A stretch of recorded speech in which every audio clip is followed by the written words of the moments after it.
Okay, in this video, arthritis, carpal tunnel, trigger finger, jammed, sprained fingers, broken and sprained bones, plantar fasciitis, bunions, varicose veins, hernia, bone spurs. Okay, so arthritis. I'm so sorry you have arthritis. I actually have advanced arthritis in my thumb for my age. I'm almost 43, but it's not advanced necessarily for my profession, which I am a hairstylist. But arthritis, my number one recommendation is acupuncture. If you have not tried acupuncture, I have not had any issues with my thumb whatsoever since I started acupuncture. And then of course I take, really great anti-inflammatory supplements and things, like that. But I mean, if you can do it, just look into acupuncture. Okay. But castor oil is so good for, arthritis. Some people add cayenne pepper to that mixture as well. For some reason, I don't know why I don't like the grittiness. I don't know. It's weird. But for me, I will just take my castor oil and just massage it in like my whole hands. And plus it's going to be good for all of our hands. I mean, even preventative, right? It just gets deep. It's anti-inflammatory. It just helps with that pain. So set yourself a timer for 10 minutes and wherever it's at, I mean, wherever do we get arthritis? Give yourself a good massage. And castor oil loves heat. It'll get even deeper into that area. So if you do have, like a heating pad or, I'm a big fan of just a water bottle, and you can get some heat.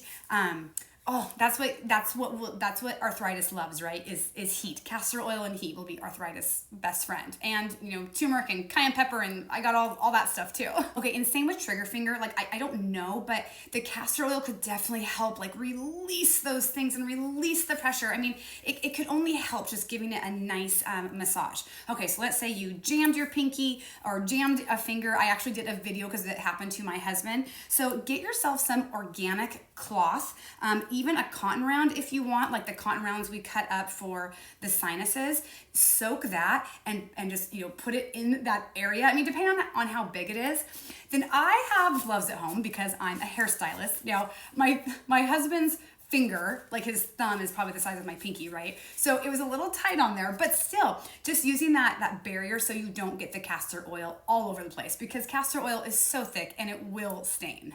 And then if you can sleep with that overnight or wear it, the longer the better, it really will, it'll help tremendously. Okay, like I'm gonna say even like broken bones. I mean, obviously it's not going to heal, but it will help with the pain, the inflammation, and it could speed up the healing process. So if you have a sprained ankle or a injury, like my son's teammate on his baseball team had just this awesome athlete, and he had this ankle issue forever. And I just, I love all these natural remedies, and I have to keep my mouth shut, right? Because some people just don't want to hear about castor oil. Well, luckily this mom did, and she went on my Amazon storefront and she got the breast milk pads and the castor oil, and now her son was like, okay, mom, I'm ready. And it's helped his ankle like so much. So, I mean, any sort of pain, any sort of injury, I mean, if shoulder, I mean, just find a way, these pack sizes, they are the perfect size. When we get into the packs, the liver packs, they're perfect. Again, I was obsessed with the breast milk pads.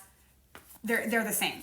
And when you're doing anything with castor oil, it's kind of think of 2 hours in your brain, okay? Because you want it to really penetrate deep. Like when we fill up this pack with the castor oil, it's not going into the pack, it's going into you. So the heat will help penetrate that deeper, and just the longer the better. I mean, people will just wear it. Like when I was treating my cyst, I was just wearing it all day long, just to help it penetrate deep.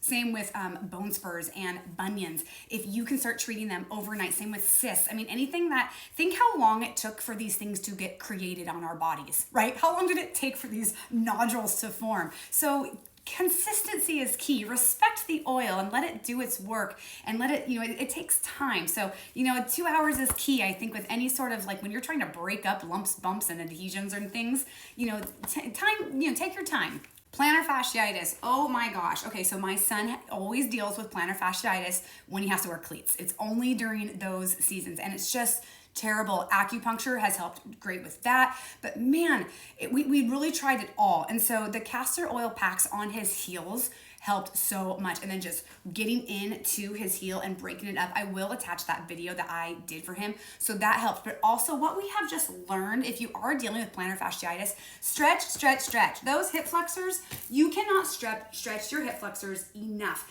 It is all connected. If you are tight here, then you are tight in your quads, then you are tight in your hamstrings, then you are tight in your calves, etc., etc. Your Achilles all the way down. The more you can stretch, the better. And this app is great if you look on for stretches, but the hip flexor, the feet, pull your toes back, your toes as far back as you can, and even like stand on a golf ball. So if you have plantar fasciitis, like, you do not have to suffer. If you have it and you need to, do a sport or go on a hike, KT tape is incredible. Look into KT tape. It's amazing how tape can support your muscles. We've used it for years in our family, and you can learn how to do it extremely easily. So if you struggle with plantar fasciitis, those are my suggestions. Okay, bunions, varicose veins, and hernias. So people have said that they have found success with castor oil. So I love it.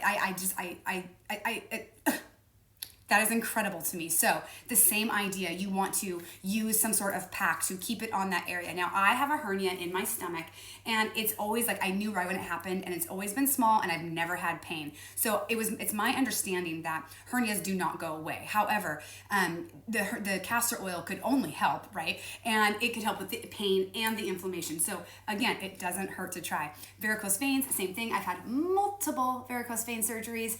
That is another thing that they seem to just always come back.